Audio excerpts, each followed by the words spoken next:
Well, the Secretary-General of NATO has slammed China over its treatment of Australia, saying that Beijing has behaved very badly. In an interview with the Nine newspapers, Jens Stoltenberg, formerly Norway's Prime Minister, says NATO will broaden its mission to stand with like-minded democracies against Chinese aggression in the Indo-Pacific. Let's bring in my international panel from Canberra, Federal Political Editor for the Daily Telegraph, James Morrow, and from Adelaide, host of Bernardi, Sky News' indefatigable Corey Bernardi. James, about time we've seen some solidarity from like-minded entities like NATO. It's a good sign. It's a great sign, and it shows that the Europeans understand exactly what the Chinese threat is all about. You know, a lot of these countries in Europe have had other problems with the Beijing regime over other issues, you know, trade, about free speech, about Uyghurs, things like that. So it's really good to see leaders of these multinational organizations like NATO talking about it. So I think it's great. I do worry a little bit that NATO is not exactly a fit-for-purpose institution for taking on China because, of course, it's in Europe and it was designed to deal with the Soviets. But it's a great sign, I think, that the world is all waking up in unison to the problems with Beijing. Absolutely.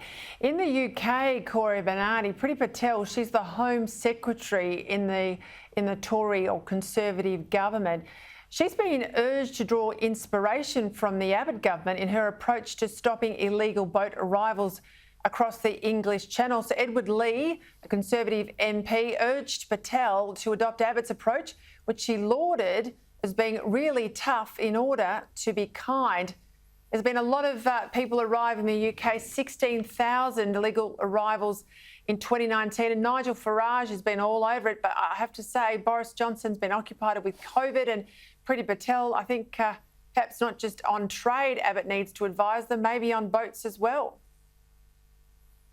Oh, Peter, you're absolutely right. Tony Abbott's track record there is stellar. And I'm reminded of this 1979 song by Nick Lowe. You've got to be cruel to be kind sometimes. And denying people, you know, their desire to come to Australia or to breach a border might seem cruel, but stopping them from dying at sea and from an untrammelled or an disorderly process to come into a country is actually very, very kind. Tony Abbott got it right. There's a lot the world can learn from him and his administration, Peter. Corey, there's also a pretty big misunderstanding with many about the UN Declaration on Refugees. It's about a safe haven. It's not about permanent resettlement. It's not about a right, although we are one of, 27 countries only in the world that permanently settle the amount of people we do all the time in sort of a humanitarian sense. But it's not just about that. You know, there's no right to move to another country. That's what I think the activists are forgetting here.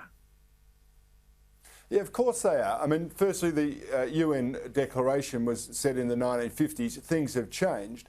But let's remember, most of these economic asylum seekers have been through 1, 2, 3 or more countries before they buy a ticket to be smuggled into Australia. So they're not fleeing persecution. They're seeking welfare. They're seeking a better economic environment. Who can blame them for wanting to come here? But please don't invoke the refugee and the tug at the heartstrings, which the Greens so often entertain, and the Labor Party, I must say, as well, at our expense.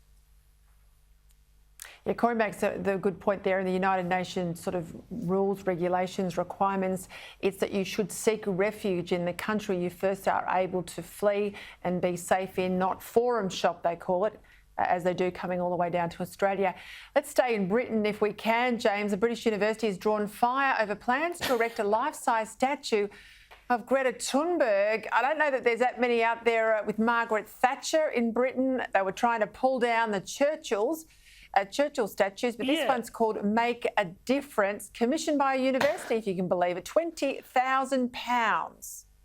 Hey, and I'm sure those universities have nothing better to spend their money on, but it is fascinating that we're now 1 year after that incredible iconoclastic orgy of statue vandalism that we saw last year, where all the old heroes, Churchill, everybody else, were torn down, destroyed because they're no longer our heroes. So it's really interesting to see that the new woke religion decides that it wants to have statues too, and now it's got Saint Greta Thunberg apparently going up at at this university. I don't know if everyone is supposed to, light their vegan wax candles in front of it, or have holy cards with it, or whatever. But it is actually pretty telling that this is what the woke left is up to now. They not only want to destroy all of the icons of the past, but they want to create a new iconography for their progressive so-called future.